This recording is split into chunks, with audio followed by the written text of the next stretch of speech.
back. Vegas Take, Sharp and Shapiro. Again, a reminder. In studio tomorrow, NBA vet and former college player of the year, Marcus Fizer, will be joining us in studio. His kids are pretty good basketball players, too. They'll be in studio as well. So we'll be talking to Marcus tomorrow. Friday, we got Danny Tarkanian in studio. So that'll be a lot of fun. And are you a Wayne's World fan, JD? You enjoy Wayne's World? I'm not like obsessed with it, but yeah, it was a good movie. Dana yeah, Carvey. Solid. I mentioned that because we got Dana Carvey coming in Friday. He's also going to be in town doing some stand-up. So that is going to be a lot of fun as well. We got Jamison Welsh in studio right now, though, from Drive Time Sports, and we're taking calls. If you have a question for Jamison, rapid fire, hoops questions, give us a buzz, 257-5396. Again, the number to call, 702-257-5396. Let's start off with Scott. Scott, thanks for calling in. How are you? Good. Can you guys talk about, this is a random question, about the term booster in college athletics, your experience with it? Because, yeah, I'm somewhat around your age. I've heard about the guy at Oklahoma State and probably down in the South in football country, but the term booster, I've been around higher education. Do people don't just knock on the door and say, "Hey, we'll give you $500,000. I'll give you $500,000." I don't think that happens as much as people think. It doesn't happen in that way, but the term booster is basically someone that likes the university and that is invested within the university, whether that is donating money, whether that's donating a plane, whether that's donating hotel rooms for road teams, or rebranding facilities. For instance, the Fertittas, those are UNLV boosters, and we've seen what they've done with the football program, if that's a better example.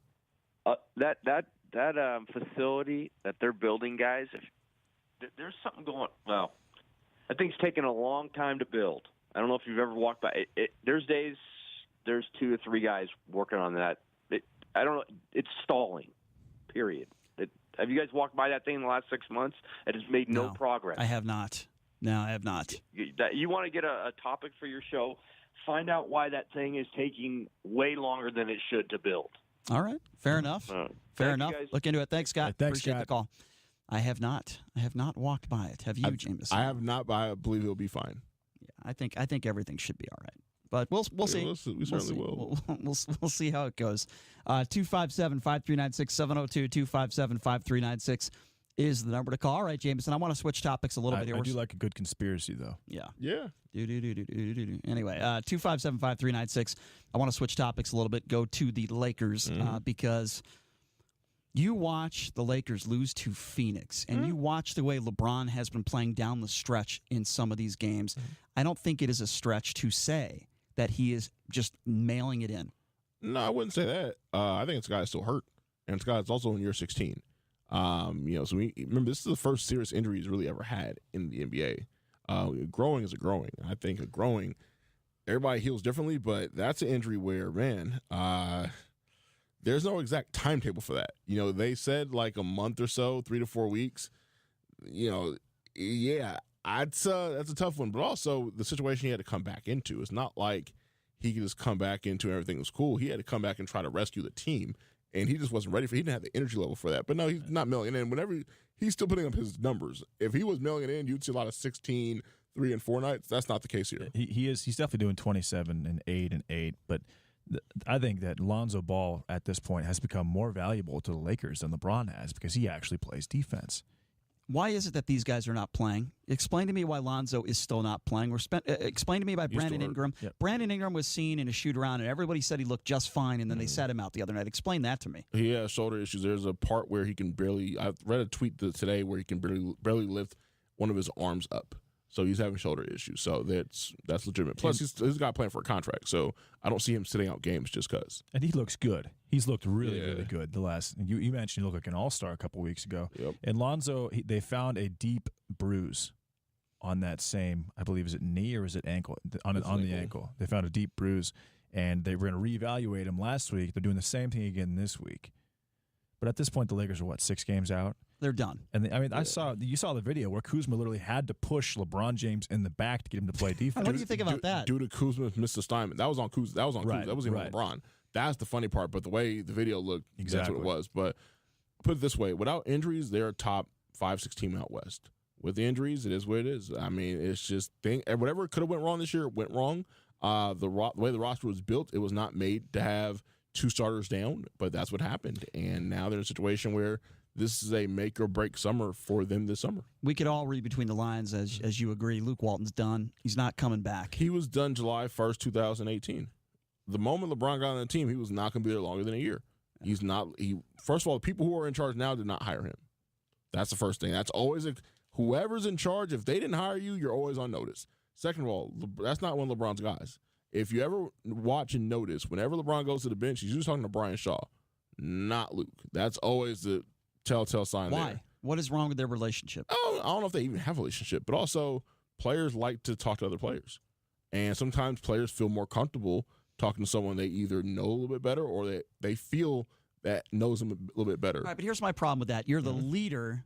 You're LeBron James. You're going to go down as a top 10 player of all time. You're the leader of this team. You got a lot of young guys in this team. When you're not even in the huddle, and in many of these huddles, he's not even in the huddle when Luke is drawing up a play. In my personal opinion, that sets a very bad example for the team. You still have to, even if you don't want to listen, you still have to pretend like you care.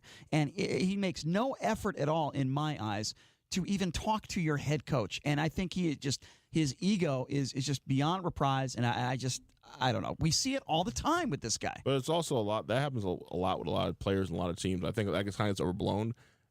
We all know who's getting the ball in late game situations. I don't think you have to be all the way in tune with what's going on in every huddle. I don't think that's the case. But plus, it's not even late game situations. You got four guys that are around the huddle, and he's just 3-4 feet away, just looking out, not even paying attention. We see that. But that happens. He's not the only one that does that. Jamison, do you think it's possible that he just? I mean, if they go to the playoffs, they're not. But go ahead. But say hypothetically they do. They're not. But I know. But every time he would play 42 to 45 minutes, 44 minutes every single game, and at his age, you don't think he knows that, and then he doesn't want to do that because I mean, if they were to make the playoffs, they'd be done in the first round most likely. So why make that effort? So why make that effort? What I'm asking you is, do you think that he's taken into consideration and saying, okay, maybe I'm going to get my free agents next year, I'll have a healthy team. Why even try to make the playoffs this year? Because if that was the case, he wouldn't have came back. He would have milked the groin injury a lot longer than he did. With that being said, a lot of their issues are injury-related. I mean, Josh Hart he's playing on one leg right now. You already mentioned Lonzo Ball. Kuzma turned an ankle the other day. They have a lot more injury issues than anything else. Now, the guys they signed in the offseason, you could argue whether those signings are great or not.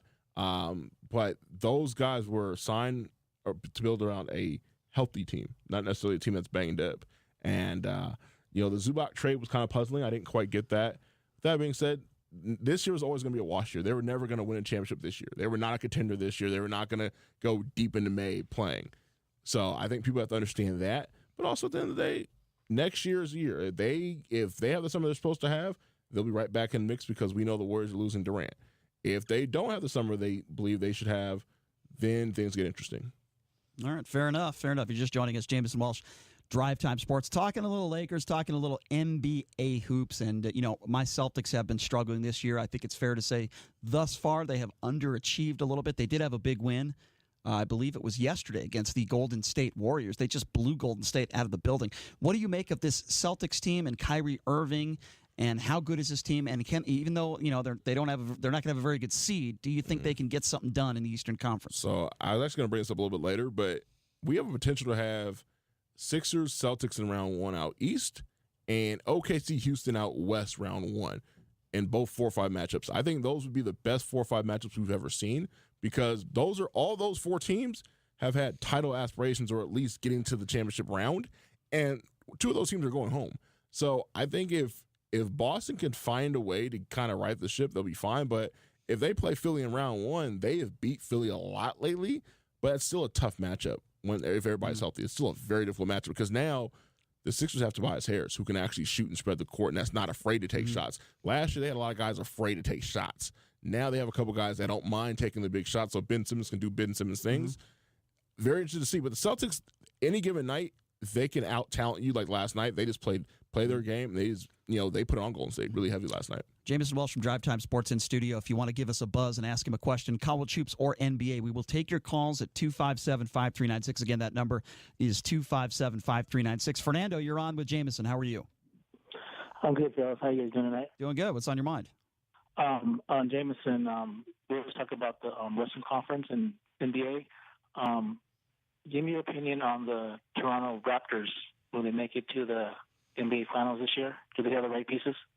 They definitely have the pieces with them. It's going to come down to matchups because they have certain matchups that they like and there's certain matchups that they don't. I think Boston is a bad matchup for them. However, I think they match up pretty well with Philly. I think they actually match up pretty well with Milwaukee, even though Milwaukee's gotten the best of them. I think in the series, I like them over Milwaukee. It just really comes down to how it breaks down. They'll probably be the 2 seed out west. They'll probably get Detroit or Brooklyn in that first round, and both of those teams have been playing pretty decently lately. So who knows? But they'll get past them. If they get the 2 seeds, probably the sweet spot because if you get Indiana in the second round, they'll beat Indiana. If you can get to the conference finals playing either Boston, Philly, or Milwaukee, you take your chances. There you go, Fernando. All right. Thanks, Fernando. Appreciate it. 257-5396. Again, 702-257-5396. If you have a hoops question for Jameson, because, we're getting pretty close now. We're in the latter end, or I should say the second half of the NBA season. Of course, we just had the All-Star game. We talked a little bit of Lakers, talked a little bit of Celtics. What do you make of this Milwaukee Bucks team, and do you think that this team is the real deal with Giannis and they can actually get to the Western Conference or the Eastern Conference Finals? They are good.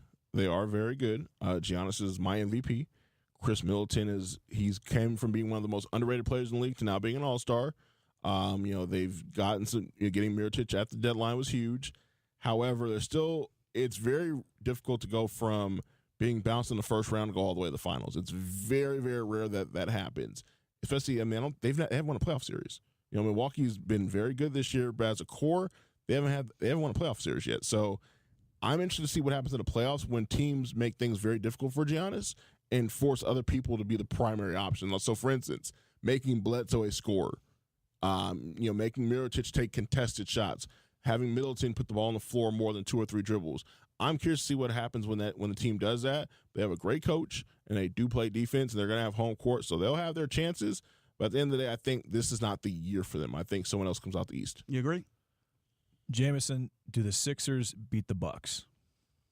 Oh, man. I asked if you agreed, though. Do you agree with that, Jameson? I just said, do you agree with what he said about Milwaukee? If the Sixers are healthy, yes. I think Sixers healthy are the best team out East. I just don't know if they're going to be healthy. That's the thing, because Embiid is such a problem that no one else really has an answer for besides Al Horford. However, when you double him and you try to make things difficult, you got Tobias Harris, who's shooting, I believe, over 40% from 3. Yeah, he's unbelievable. And then you have Jimmy Butler, who's their 4th best player this year. Right. That's tough to deal with. Yeah, I mean, I think the Sixers, I have the Sixers coming out of the East. I've taken them on futures wagers the last 2 or 3 months. I mean, I've got a lot of money on them in futures wagers. I like the Sixers Warriors or Sixers Rockets in the finals. And it's crazy part, Sixers Rockets can both be eliminated before May starts. That if we really want to break things down, it would not be surprising if they both end up in 4 or 5 matchups that go 7 and they both lose. If the Sixers play the Celtics aren't afraid of them. Like, the Celtics probably want to play the Sixers because they're that confident. Like, that's when you've 16-2 over the last 18 games or something like that. And the Sixers don't really match up with Kyrie. They don't. Well, no one does. Well, but they don't have anybody that can even come close. No, that's an issue. That's a huge issue, especially in close games. The one thing I will say about the Sixers is this: they have multiple guys that can take and make big shots at the end over any defenders. Like Tobias is 6'8", 6'9", Jimmy Butler 6'7", 6'8". Those guys can take and make shots over any defender, and that's huge in playoffs. Jameson Welsh from Drive Time Sports joining us. Number to call, 257-5396. Let's go to Edward. Edward, thanks for calling in. How are you? Yes, fine. Do you think that LeBron James, I read some article like he's a big promoter and he's sort of taken the place of Weinstein as a impresario, not necessarily a sleazeball, but a guy backing everything from video games to music to this to that, movies. You think he might just be looking at, hey, he's talking about Kaepernick's, big payday and all that.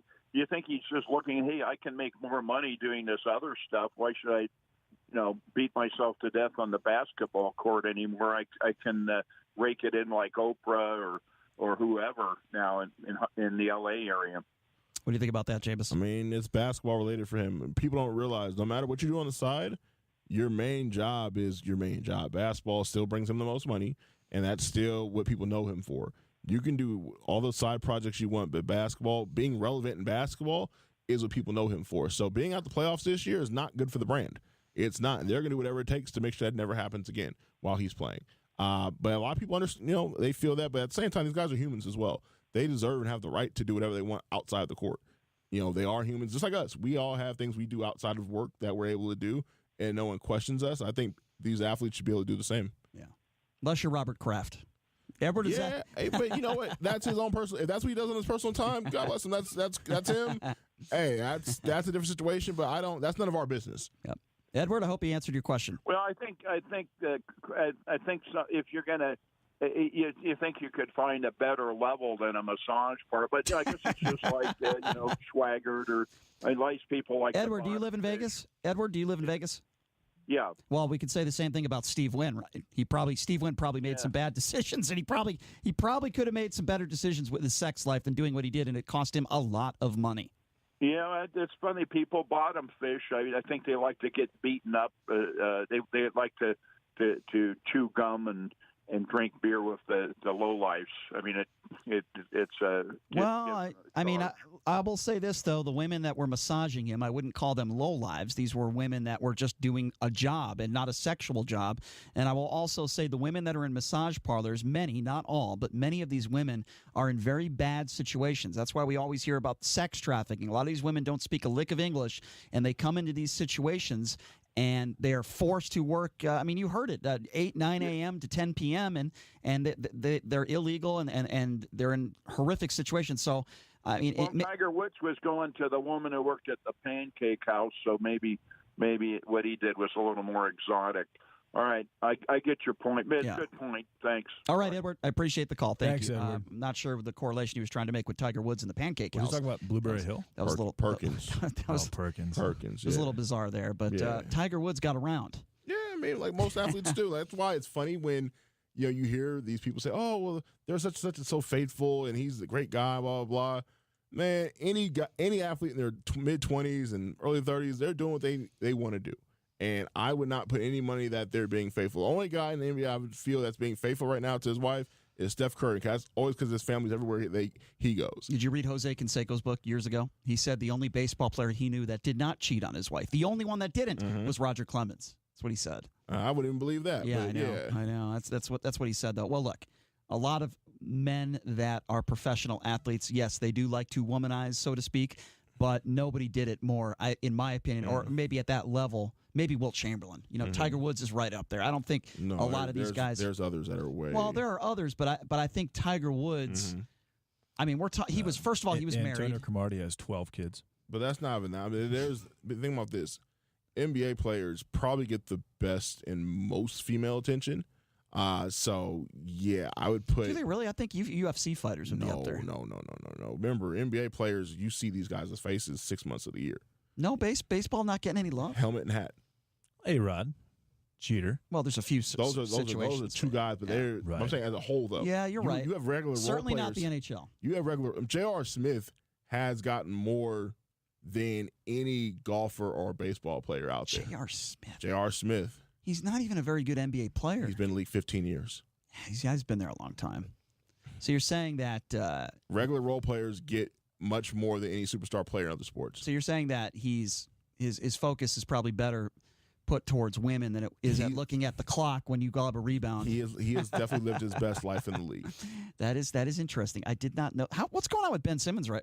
By the way, Ben Simmons is good. Who's he dating? He's one of the Kardashians, right? One of them, yeah. Kendall Jenner. Yeah, one of them. Yeah. Tristan Thompson just broke up, right? Not that long ago. I'm happy for Tristan. If you have the applause, make the applause thing. I'm happy. You got to get away from that family. He's actually in a contract year next year, so we'll see what happens next year. But yeah, his performance definitely went down since he was involved. What is it with the Kardashians, man? It's a curse. It's like the Madden curse. Like James Harden was dating one of them for a little bit, and then he got rid of her, and look what he's doing now. Correct, and he was like, "It's a distraction. I had to focus on basketball." Wasn't Blake Griffin doing that too? Yep. For a little bit. Yep, but you got to remember, whatever you're known for comes first. That side stuff is side stuff. Whatever you're known for, whatever your craft is, has to be first. And a lot of times, people get caught up in that, and it takes some time to refocus. Interesting. I did not know that J.R. Smith. Oh yeah.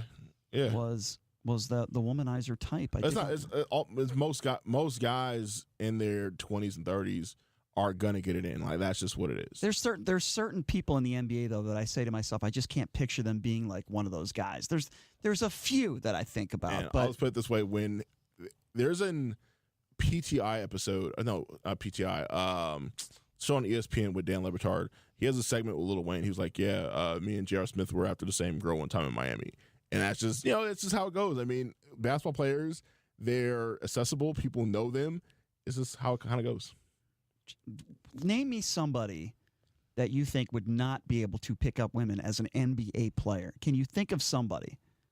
Not in social media. Like, how about Sean Bradley back in the day? Do you think he was just picking up girls left? I just can't imagine that. Here's the thing. It's not about or how picking about up. my boy George Mirasan? So here's I'll the ask thing. him that. Brian, here's the thing. Here's the thing people don't realize. George was definitely loyal. A lot of these females are already in the room while these guys get there. That's the crazy part. A lot of these times, these females they finesse their way You have into a the rooms. facilitator. They find a way to get in there. What'd you think? Speaking of that, They call it a handler. now that we're on the subject, here, Now the NBA. So, Jameson, do you think that guys like J.R. Smith just stay in the league, like, kind of for the female attention? A lot of guys stay in the league because they Money. have nothing else to do, and of course, money. Right. I don't think And they it's stay in all the league they, because and of it's that. all they know. To an extent. Well, that's all they're an expert at. But at the same time, I mean, a lot of guys love the limelight, and once it's gone, it's gone. Like you have a 15-minute window. Everybody's 15 minutes lasts longer, and some last shorter. But you have 15 minutes. You got to make the best of it. Some people have had their 15 minutes for 20 years. Some people, their 15 minutes last in 3 months. Just depends on your situation. I wanted to ask this now that we're on this subject. What did you make? Did you see the R. Kelly interview this morning? I didn't see it. I was at work. I didn't. He just went nuts. He's getting interviewed by a woman who's been in the business a very, very long time, very well established, and he gets up in the middle of the interview, starts screaming and yelling and punching his fist. And I thought he was actually going to hit this woman. I really did. I thought he was going to hit her in the middle of the interview, and she was asked about that. She's like, no, I didn't think he was going to intentionally hit me, but I thought he could have hit me by accident. He just gets up and he starts going nuts, and he just starts denying everything. He starts denying. He never broke the law. Does anyone in their right mind believe that with this guy? This has been going on for 30 years. I mean, there's a tape of him, doing something to a little girl that was viral 20 years ago, and no one did anything. So, yeah, it's kind of odd. Like, Odd to say the least. Yeah. Odd to say the least. Yeah. So I just got a buzz, or I should say a text message from somebody. I don't know if he wants me to say who it was, but I just got a text from somebody that I would like to consider to be very, very credible. Mm-hmm. And this person just sent me a text message, and all it says is, Thad Mana is in for Marvin Menzies. I don't know what to make of this. Maybe I was wrong and you two guys are right. Oh, I yeah. don't know. Feels good. But how could this be a 100% deal right now? It can't be, right, James? So, like anything else, things are done before they actually get done. A lot of things have to happen because also remember, recruiting is getting serious. And if you're going to pay him certain type of money, he has to get started. He has to get his staff in place and whatnot. There's already conference tournaments going on right now. Yeah. Hey, so how good is Amari Hardy's brother? Oh, he's a must get. If you're UNLV, you got to get him. And honestly, I think, and this is a story for a different day. I think maybe need to come in on a different day to talk about this. UNLV needs to lock down the city of Vegas first. And I'm talking about Gorman kids, Coronado kids, Finley And kids. there's plenty of talent there. Forget going to LA and the Bay Area and Denver, all those places. Lock down Vegas first. If you lock down Vegas first, you have a tournament team every year.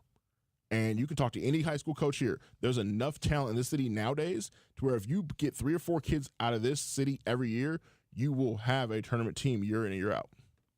Fair enough. Go ahead. Do you think that Hardy's little brother will sign with Mata and would not have signed with Menzies? There's no way in hell he's signing with Menzies. Zero chance. He's a 5-star top 5 kid in his class, so I don't think he'll sign here. But there's a better chance with a coach like that, Mata. No chance at all. I would say no. It's very slim. I mean, you have a 5-star kid. He can go anywhere in the country. Kentucky, Duke, Carolina, you name it. So he's an NBA player. Yes. One and done? We know what? By the time he comes around, he might not even be coming. Correct. Wow. Because the rule's about to change. The Yeah. draft rule's going to change soon. So, yeah. Wow. There's a possibility that may happen, but if he does There's also a 5-star, 6'7", 255-pound tight end named Darnell Washington that lives in Vegas.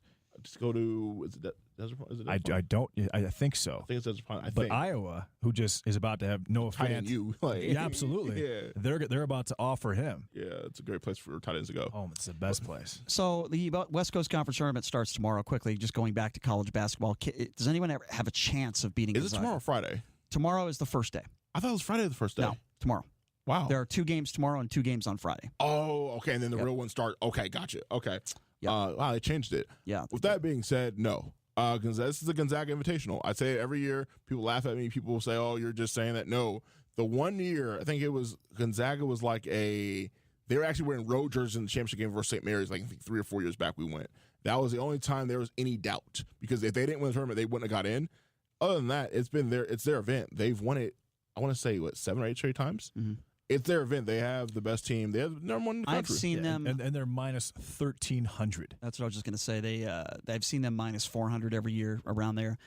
Minus 1,300 to win the tournament is it's unbelievable. I do think San Francisco is the one team that has any chance at all. Yeah.